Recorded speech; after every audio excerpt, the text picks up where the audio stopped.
One of the key turning points in World War II occurred on July the 10th of 1943, when Allied troops stormed the beaches of the island of Sicily in the Mediterranean. The success of the Allied operation was in large part possible because of how the Axis powers interpreted information they received.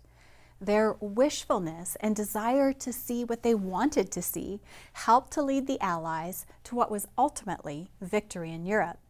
This historical incident reminds me that how we interpret information can be important, not only historically, but to our spiritual lives. Let me explain. The Allied success on July the 10th began earlier in 1943 with talks in Casablanca. The Allied forces had just come out of a successful campaign in North Africa. And so that January, Churchill and FDR met and discussed the next strategic step for the Allies. The answer was obvious: Sicily. Eisenhower arrived in Casablanca, and the plan was set in motion: Operation Husky, the invasion of Sicily. Well, the problem was that Sicily was the obvious next target. It was obvious to the Allies and to the Axis powers. Sicily is just south of mainland Italy, and it's situated strategically in the Mediterranean Sea. Whichever power held Sicily essentially had control of the Mediterranean. And early in 1943, the island was lightly protected and vulnerable. The Axis powers could easily shore up the defense of Sicily, which would be a disaster for the Allies. So how could the Allies convince their enemies that Sicily wasn't their next target? The answer was complicated, but here it is. The Allies created an elaborate plan to convince the Axis powers that they would invade Greece, not Sicily, and that they would invade Sardinia to the west. In this elaborate plan, the Allies would convince their enemies that from Sardinia they would move up and into southern France. They had to convince them that Sicily, the obvious next target, wasn't on their radar at all. But how would such an elaborate plan of deception work? Well, each branch of the military worked together to pull off the ruse. Naval intelligence departmental leaders suggested an interesting plan. Their plan was adopted and named Operation Mincemeat. Operation Mincemeat was a creative plan. Naval intelligence would find a dead body and dress it in a Royal Marine uniform. Well, after creating a false identity and documents for this man who never was, he would be released into the waters off the coast of Spain. It would appear as if there was an Allied plane crash, and that this man was a courier on his way to Algiers with important documents for an officer.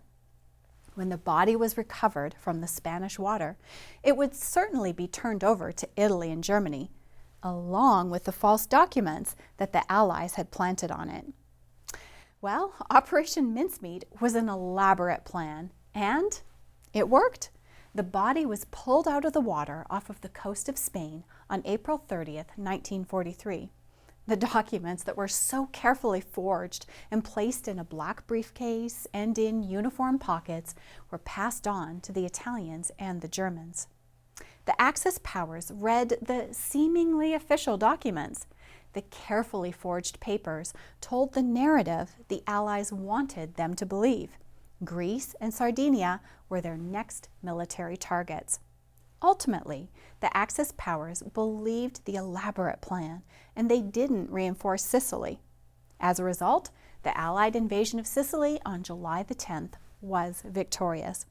It was a major turning point in the war and an important step toward victory in Europe.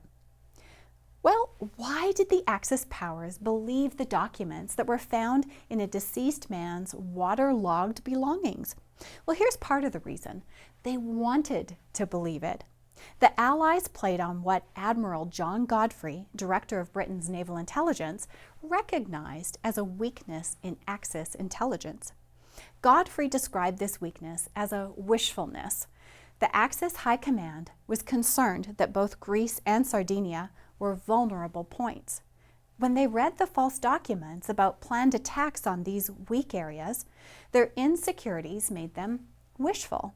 Not wishful that an attack was imminent, but wishful that their concerns were right.